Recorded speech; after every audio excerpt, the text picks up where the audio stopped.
প্রিয় দর্শক বন্ধু, আজ এক্সপ্লেন করতে চলেছি একটি দুর্দান্ত Malayalam mystery thriller movie Rani the real story. এই গল্পটা একজন সহজ সরল কাজের মেয়ের জীবনের গল্প। পাওয়ারফুল দোর্দণ্ড প্রতাপে মেলে ধর্মরাজনের খুনে তার নাম জড়িয়ে যায়। কিন্তু এই সাদাসিধে মেয়েটি কি কাউকে খুন করতে পারে, নাকি খুনি অন্য কেউ? কেন এই কাজের লোকটিকে খুনের দায় থেকে মুক্ত করার জন্য চেষ্টা করছে সেই তিনটি পরিবার, যে তিনটি পরিবারে এই মেয়েটি পরিচারিকার কাজ করত? কি এমন গুণ ছিল এই মেয়েটির মধ্যে? এক অতি সাধারণ মেয়ের জীবনের গল্পটা আপনাকে জীবন সম্পর্কে, সমাজ সম্পর্কে, মানবিকতা সম্পর্কে নতুন করে ভাবাবে। আপনার মন ছুঁয়ে যাবে আজকের এই কাহিনীটা। তো প্রিয় দর্শক বন্ধু, চলুন শুরু করা যাক সিনেমা শহর presents the story of Rani the real story. কাহিনীর শুরুতে বলা হয় এই কাহিনী একজন পুলিশ অফিসারের জীবনের কাহিনী। সে 36 বছরে সততার সাথে ডিউটি পালন করেছে, কিন্তু তার কর্মজীবনে এমন একবারই হয়েছে যেখানে তাকে নিজেকেই প্রশ্নের সামনে দাঁড়াতে হয়। এরপর ধরমপুর গ্রামে একটি উৎসবের দৃশ্য দেখানো হয়, যেখানে প্রচুর লোক সমাগম হয়েছে। তখন সেখানে একজন খুবই জনপ্রিয় আর পাওয়ারফুল পলিটিশিয়ান এমএলএ ধর্মরাজনের এন্ট্রি হয়। তাকে এই ফেস্টিভ্যালে চিফ গেস্ট হিসাবে আনা হয়েছে। সেখানে ধর্মরাজন ভাষণ দেয় আর তার বায়োগ্রাফির ব্যাপারে লোককে জানায়, যেটা কয়েকদিনের মধ্যেই পাবলিশ হবে। যে বায়োগ্রাফিটা লিখছে ধর্মরাজনের দিদি শিলা। সেই উৎসবে লোকের ভিড়ে রানীকে দেখা যায় ঋতু নামে একটি বাচ্চা মেয়ের সাথে। রাতে একজনকে দেখা যায় সে খুব দুশ্চিন্তার মধ্যে গাড়ি চালিয়ে কোথাও যাচ্ছে। সে ভাবতে ভাবতে যাচ্ছে ধর্মরাজন তাকে অপমান করে ওই শহর থেকে তাড়িয়ে দিয়েছে। ওই রাতেই ওই লোকটির অ্যাক্সিডেন্ট হয়ে যায়, আর তাকে যখন হাসপাতালে ভর্তি করা হয় তখন সেখানকার পুলিশ লোকটিকে চিনতে পারে।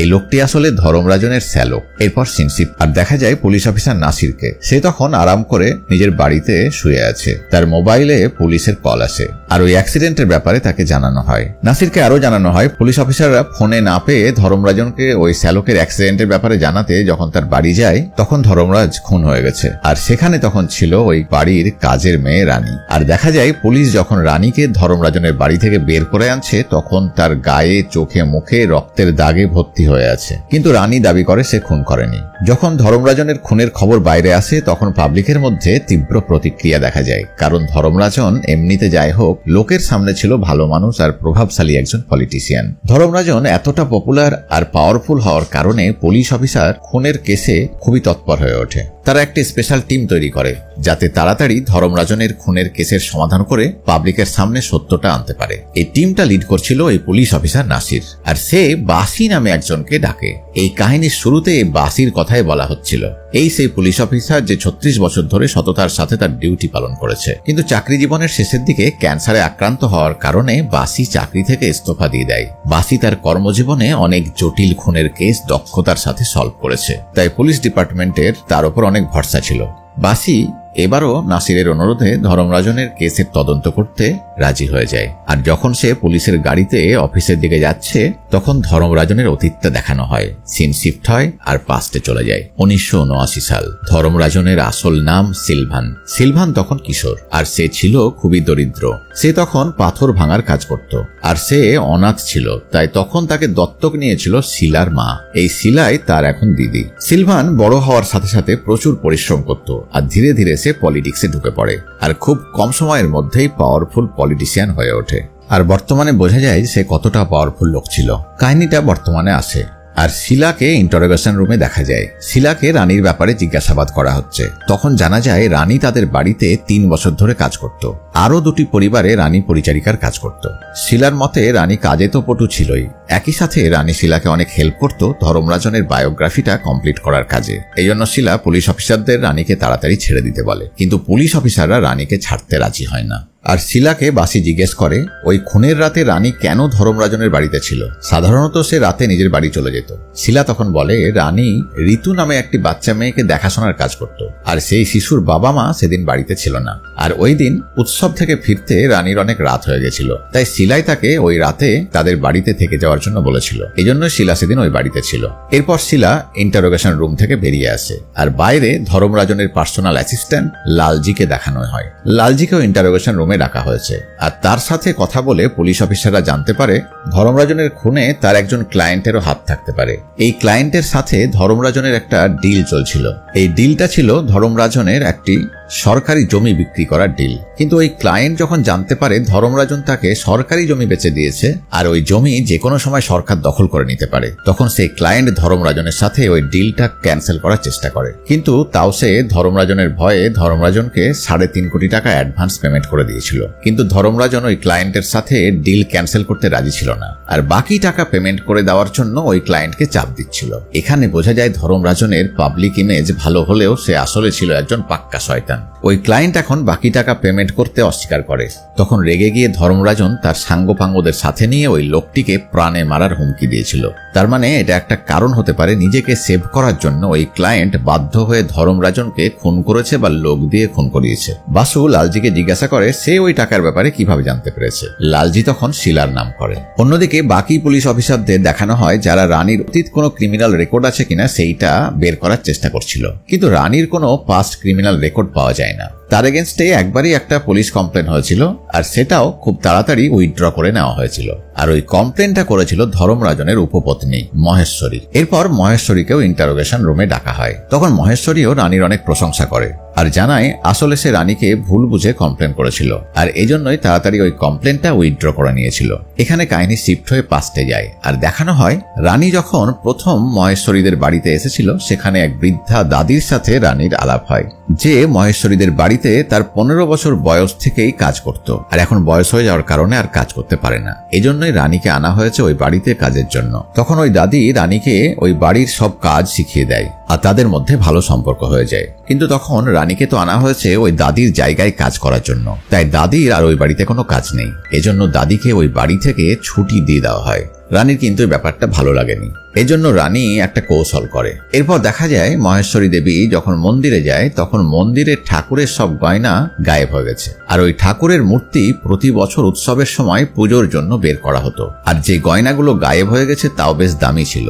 তখন রানীকে খুঁজে না পেয়ে মহেশ্বরী দেবীর মনে হয়েছিল যে রানী হয়তো ওই চুরিটা করেছিল, তাই মহেশ্বরী দেবী তার এগেনস্টে পুলিশে কমপ্লেন করেছিল। কিন্তু তারপরেই বাড়ি ফিরে দেখে রানী আর দাদি দুজনেই গয়না নিয়ে বাড়ি ফিরছে। তখন রানীকে জিজ্ঞাসা করা হলে সে বলে ওই গয়নাগুলো আসলে ভেঙে গিয়েছিল, আর সেইটা দেখভাল করত ওই দাদি। তার জন্য তার কাছে রানী ওই গয়নাগুলো ঠিক করানোর জন্য নিয়ে গিয়েছিল, কারণ রানীর এই ব্যাপারে তেমন কোনো অভিজ্ঞতা ছিল না। ওই দাদি ওই গয়না ঠিক করতে তাকে সাহায্য করেছে। তখন মহেশ্বরী দেবী বুঝতে পারে রানীকে তার বুঝতে ভুল হয়েছিল, তাই সে কমপ্লেন উইথড্র করে নিয়েছিল।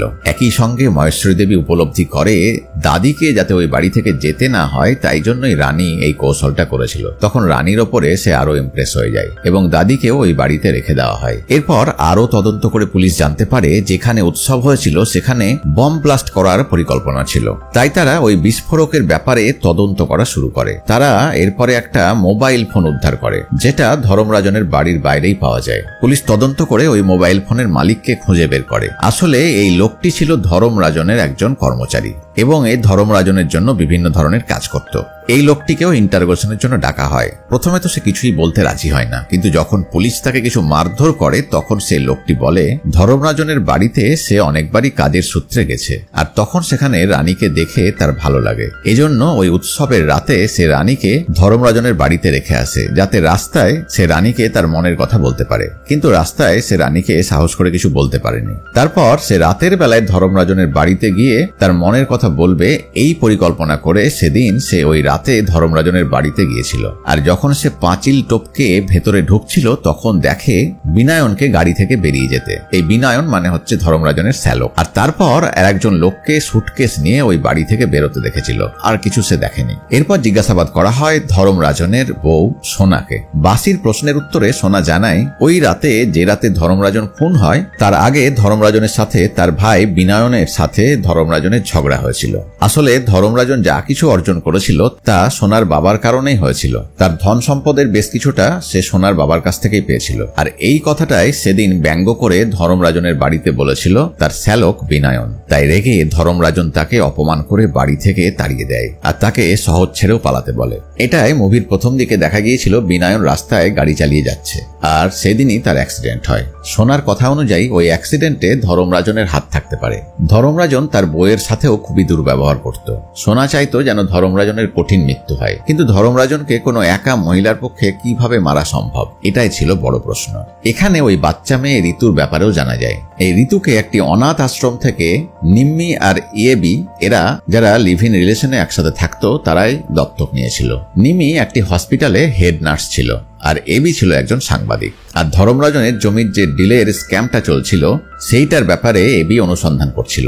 সে চেয়েছিল ধর্মরাজনের এই অন্যায় কাজকর্ম লোকের সামনে তুলে ধরতে। সে চেয়েছিল ধর্মরাজনের মুখোশটা লোকের সামনে খুলে দিতে। ওই উৎসবের দিন নিমি হসপিটালে ব্যস্ত ছিল আর কাজের সূত্রে এবিও বাইরে ছিল।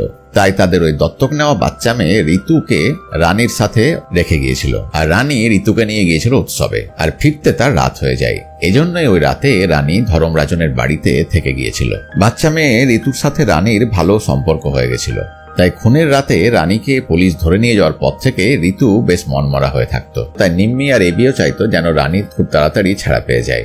নিমি আর এবিও ইন্টারোগেশনে রানীর খুব প্রশংসা করে। অন্যদিকে তদন্তে ওই উৎসবের দিন যে বিস্ফোরকের প্ল্যান ছিল তা পুলিশের সামনে আসে আর তারা খুঁজতে থাকে এর পেছনে কার হাত ছিল। পুলিশ জানতে পারে যে রাতে খুন হয় সেই রাতে সুটকেস সাথে ধর্মরাজনের বাড়ি থেকে যাকে বেরোতে দেখা গিয়েছিল সেই লোকটি ছিল কুখ্যাত ক্রিমিনাল চার্লস। আর সে তার সাগরেদদের সাহায্যে টাকা ভর্তি সুটকেস নিয়ে চুপচাপ পালাচ্ছিল। কিন্তু রাস্তায় সে তামিলনাড়ু আর কেরল পুলিশের হাতে ধরা পড়ে যায় আর পালাতে গিয়ে পুলিশের গুলিতে চার্লস মারা যায়। এরপর চার্লসের গার্লফ্রেন্ড জেনিকে ইন্টারোগেশনের জন্য ডাকা হয়। সে জানায় চার্লস দেখেছিল ব্যাগে অনেক টাকা ছিল আর এটা ধর্মরাজন আর চার্লস ছাড়া আর কেউ জানতো না। তাই ওই রাতে ধর্মরাজন যখন মারা যায় তখন সে ওই টাকা ভর্তি ব্যাগ নিয়ে পালানোর ধান্দায় ছিল। আর ধর্মরাজন এই চার্লসকে সুপারি দিয়েছিল ওই রাতে উৎসবের দিন সেখানে একটি বিস্ফোরণ ঘটাতে। আর এই বিস্ফোরণের সাহায্যে শিলাকে মারার একটা পরিকল্পনা ছিল। শিলা মানে ধর্মরাজনের দিদি শিলা। কিন্তু কেন সে তার দিদি শিলাকে মারতে চেয়েছিল এইটা কাহিনীতে একটু পরেই পরিষ্কার হবে। চার্লসের কাছে উদ্ধার হওয়া ব্যাগে পুলিশ খুনের অস্ত্রটিও খুঁজে পায়, যেটি ছিল লোহার একটি ধারালো সোঁচালো অস্ত্র। এটা দিয়ে ধর্মরাজনকে বারবার আঘাত করে নির্মমভাবে খুন করা হয়েছিল। তাই পুলিশ চার্লসের সাগরেদদের ধর্মরাজনকে খুনের অপরাধে গ্রেপ্তার করে, কারণ পুলিশ এটা কনক্লুশনে পৌঁছায় ধর্মরাজনকে এই চার্লসই খুন করে টাকা নিয়ে পালাচ্ছিল আর তারা রানীকে ছেড়ে দেয়। কিন্তু বাসির মনের সন্দেহ যায় না। তার মনে হয় কিছু একটা লিঙ্ক তো মিসিং আছে। তার রানীর ওপরে সন্দেহটা থেকেই যায়। বাসি তখন আরো তদন্ত করতে থাকে। বাসি এরপর তদন্ত করতে মহেশ্বরীর বাড়িতে যায় এবং যে বৃদ্ধা দাদি সেখানে কাজ করত তার কাছ থেকে জানতে পারে মহেশ্বরীর বাবাকে এই ধর্মরাজনই খুন করেছিল, যাতে সে ওই উৎসবটা নিজের পরিকল্পনা মতো করতে পারে এবং পুরো প্রভাবটা যেন ওই এলাকায় শুধুমাত্র তারই থাকে। বাসি এরপর ধর্মরাজনের ফাইলটা চেক করে আরো জানতে পারে যেরকম বিস্ফোরণের পরিকল্পনা ধর্মরাজন সেই অনুষ্ঠানের দিন করেছিল সেই একই রকম বিস্ফোরণ ধর্মরাজন মাঝে মাঝে ঘটাতো কালীমানি নামে একটি পাহাড় ঘেরা আদিবাসী এলাকায়। আর এই বিস্ফোরণ ঘটিয়ে সে ওই এলাকার পাহাড় ভাঙার কাজ করত এবং এই পাহাড় ভেঙে পাথরের অবৈধ খাদান করে তার ব্যবসা চালাতো। আর ওই বিস্ফোরণে মাঝে মাঝেই ওই এলাকার আদিবাসীদের মৃত্যু হতো। আর এরকমই একটি বিস্ফোরণের কারণে ওই এলাকার একটি এডুকেশন ক্যাম্পে আগুন লেগে যায়, যাতে ওই ক্যাম্পের প্রায় সব বাচ্চাই মারা গিয়েছিল। কিন্তু ওই সময় ওই ক্যাম্পের টিচার আর কিছু বাচ্চা বাঁচার জন্য জলে ঝাঁপ দিয়েছিল, যাদের সম্পর্কে পরে আর কোনো ইনফরমেশন পাওয়া যায়নি। কিন্তু বাসি এটা জেনে অবাক হয় ওই দিন যেখানে আগুন লেগেছিল তখন নিমিও সে এলাকাতেই ছিল। তাই বাসি যায় নিম্মিকে জিজ্ঞাসাবাদ করার জন্য আর তার ফোন রেকর্ড ঘেটে জানতে পারে খুনের রাতে নিমি ধর্মরাজনের দিদি শিলাকে ফোন করেছিল। বাসু নিমিকে ওই ফোন করার কারণটা জানতে চায়। তখন এবি বলে নিমি আসলে সেদিন ফোন করেনি, ফোনটা করেছিল এবি। নিমির ফোন থেকে সে ফোনটা করেছিল কারণ সে সাংবাদিকতার জন্য রিপোর্টিং এর কাজের সূত্রে শিলাকে ফোন করেছিল ধর্মরাজনের বায়োগ্রাফির ব্যাপারে জানার জন্য। কারণ সে চেয়েছিল ধর্মরাজনের ওই বায়োগ্রাফি থেকে যদি কোনো ইনফরমেশন পাওয়া যায়, কোনো অজানা তথ্য ধর্মরাজনের সম্পর্কে জানা যায়, তাহলে সেটা সে নিউজ রিপোর্টিং করতে পারবে। এই সব জানার পর বাসি যখন তাদের বাড়ি থেকে বেরিয়ে আসছে তখন ঋতুর মুখে একটি আঞ্চলিক গান গাইতে শোনে, যেটা আসলে এক ধরনের লুলাবাই, বাচ্চাদের ঘুম পাড়ানোর জন্য গাওয়া হয়। আঞ্চলিক ভাষায় হয়। বাসি জানতে চায় যে তাকে এই গানটি কে শেখালো। তখন ওই বাচ্চা মেয়ে ঋতু বলে যে তাকে রানী শিখিয়েছে। তখন বাসি জানতে পারে যে রানীও আসলে ওই গ্রামেরই বাসিন্দা যেখানে ওই বিস্ফোরণ আর ওই আগুন লাগার ঘটনা ঘটেছিল। তখন বাসু রানীর ব্যাপারে ভালোভাবে জানার জন্য ওই কালীমণি নামক গ্রামে যায় আর তার সঙ্গে যায় এবি, কারণ এবিও চাইতো অনুসন্ধান করে সঠিক তথ্যটা মানুষের সামনে আনতে। সেই এলাকায় গিয়ে তাদের সাথে সাক্ষাৎ হয় সেখানকার চার্চের একজন ফাদারের। আসলে পাহাড়ের কোলে যেখানে ওই গ্রামটি ছিল তার নিচে অনেক খাদান ছিল আর ধর্মরাজন ওখানে অবৈধভাবে পাথর ভাঙার ব্যবসা চালাতো। কিশোর বয়সে ধর্মরাজন নিজেও পাথর ভাঙার লেবারের কাজ করত, কিন্তু পরে ওই এলাকায় ক্ষমতা দখল করে ওই এলাকার লোকের প্রতি তার কোনো রকম সিম্প্যাথি ছিল না। ওই অঞ্চলের লোকেরা জলের জন্য যখন পাহাড়ের কোলে কোনো ঝর্ণায় যেত তখন ওই খাদানের ভেতর দিয়ে বিভিন্ন সুড়ঙ্গ পথে তাদের যেতে হতো, আর যখন তখন বিস্ফোরণের কারণে বড় বড় পাথরের টুকরো চাপা পড়ে তারা মারাও যেত। এভাবেই রানীর বাবাও মারা গিয়েছিল। এরপর কাহিনী পাস্টে চলে যায় আর দেখানো হয় সেই সময় যেখানে সেই টিচার ছিল যে ধর্মরাজনের কাছে ওই বিষয়ে কমপ্লেন করেছিল, কিন্তু ধর্মরাজন তার কাজ বন্ধ করেনি। আর প্রেজেন্ট সিনে দেখা যায় ফাদার বাসি আর এমিকে ওই টিচারের ছবি দেখাচ্ছে। তারা নাম জিজ্ঞাসা করলে জানতে পারে ওই টিচারের নাম ছিল রানী। এই নামে ওই পরিচারিকা এখন নিজের পরিচয় দেয়। তারা ছবিতে ওই টিচারের সাথে রানীকেও দেখতে পায়। যখন তারা রানীর ব্যাপারে আরো জিজ্ঞাসাবাদ করে তখন ফাদারের কাছ থেকে জানতে পারে 14 বছর বয়সেই ধর্মরাজনের দুর্বৃত্তরা রানীকে ধর্ষণ করে আর রানী তখন প্রেগন্যান্ট হয়ে যায়। রানীর ডেলিভারির সময় ওই টিচার রানীকে অনেক সাহায্য করেছিল। এই টিচার ধর্মরাজনের অন্যায় কাজকর্মের বিরুদ্ধে সরব ছিল আর তার এগেনস্টে কেস করারও চেষ্টা করেছিল, কিন্তু যখন ধর্মরাজন সেটা জানতে পারে তখন লোকজন নিয়ে গিয়ে ওই টিচারের এডুকেশন ক্যাম্পে যায় আর তাকে সব বাচ্চার সামনে আগুনে পুড়িয়ে মেরে দেয় আর ওইখানে থাকা সব বাচ্চাদেরও পুড়িয়ে মারে যাতে কেউ তার সম্পর্কে জানতে না পারে। তখন রানীকে দেখা যায় যে ওই ঘটনা জানতে পেরে মারাত্মকভাবে মানসিকভাবে বিপর্যস্ত হয়ে পড়ে। সে ওই টাইমে ক্যাম্পে ছিল না, বাইরে ছিল, তাই ওই দিন সে বেঁচে গিয়েছিল। এরপর সিন প্রেজেন্টে আসে আর বাসি শিলার সাথে সাক্ষাৎ করে, কারণ তার কাছে এখন পরিষ্কার হয়ে গেছে বদলা নেওয়ার জন্যই রানী ধর্মরাজনকে খুন করেছে আর তাকে সাহায্য করেছে শিলা। শিলা তখন বাসির কাছে পুরো ঘটনা বলতে শুরু করে। কাহিনী এরপর পাস্টে চলে যায় আর দেখা যায় নিম্মি ওই অগ্নিকাণ্ডের সময় ঋতুকে নিয়ে পাশেই একটি জায়গায় লুকিয়ে পড়েছিল। আর পরে সে যখন শিলার কাছে যায় তখন শিলা তার কাছে একটি ছোট অনাথ বাচ্চাকে দেখে নিমিকে হসপিটালে নার্সের চাকরি দিয়েছিল। আর নিমির কাছে তার বাবার দত্তক নেওয়া সেই ছেলে ধর্মরাজন, যে এখন তার ভাই, তার সম্পর্কে সব যখন জানতে পারে সব কুকর্ম জেনে ভীষণ অবাক হয়। আর তখন সে ধর্মরাজনকে এক্সপোজ করার জন্য তার মুখোশটা লোকের সামনে খুলে দেওয়ার জন্য বায়োগ্রাফি লেখা শুরু করেছিল। আর এই ব্যাপারটায় ধর্মরাজন যখন জানতে পারে তখন সে ওই বইটা পাবলিশ হওয়ার আগেই শিলাকে মারতে চেয়েছিল এবং সে চেয়েছিল এক ঢিলে দুই পাখি মারতে। তাই তার প্ল্যানটা ছিল বিস্ফোরণ ঘটিয়ে ওই উৎসবের দিন সে শিলাকে মারবে আর লোকের সামনে নাটক করে কান্নাকাটি করে সিম্প্যাথি ভোটটা আদায় করে নেবে। কিন্তু এটা শিলা আগেই জানতে পেরে গেছিল। তাই রানী যখন শিলার কাছে গিয়েছিল তখন শিলা রানীকে সাহায্য করেছিল, কারণ সে রানীর সব ব্যাপারটা আগেই নিম্মির মুখ থেকে শুনেছিল। আর মাহেশ্বরীও যখন রানীর ব্যাপারে জানতে পারে সেও ধর্মরাজনকে মারতে এসেছে তখন সেও রানীকে সাহায্য করে, কারণ সেও চাইতো ধর্মরাজনকে মারতে, কারণ তার বাবাকে খুন করেছিল এই ধর্মরাজন ওই এলাকায় নিজের প্রভাব প্রতিপত্তি বৃদ্ধি করার জন্য। আর বাধ্য হয়ে সে ধর্মরাজনের উপপত্নী হয়ে থাকত। এখানে এই জিনিসটা পরিষ্কার হয় ধর্মরাজন শিলাকে ওই বিস্ফোরণের মাধ্যমে দুটো কারণে মারতে চেয়েছিল। এক, ওই বইটা যাতে পাবলিশ না হয় যেখানে ধর্মরাজনের সব কুকীর্তির কথা আছে, আর একই সঙ্গে এই মৃত্যু থেকে পাবলিক সিম্প্যাথি পেয়ে সে ভোটে জিতে যেত। তাই সব সত্য জানার পর শিলা, মহেশ্বরী আর মিমি সবাই মিলে রানীকে সাহায্য করেছিল ওই খুনটা করার জন্য। এবং ওই রাতে দেখা যায় মাহেশ্বরী প্রথমে ধর্মরাজনকে মদ খাইয়েছিল আর সেই মদে সে মিশিয়ে দিয়েছিল এমন একটা ওষুধ যাতে ধর্মরাজনের শরীরটা অবশ হয়ে গিয়েছিল। আর সেখানে তখন ওই টিচার আসে যে আসলে ওই দিন আগুনে পুড়ে মারা যায়নি, কোনো রকমে সে বেঁচে গিয়েছিল এবং তার শরীরের বেশিরভাগ অংশই পোড়া দাগে জর্জরিত হয়ে আছে। আর এই টিচারের সাথে মিলেই রানী 5 বছর ধরে ধর্মরাজনকে মারার প্ল্যান করছিল।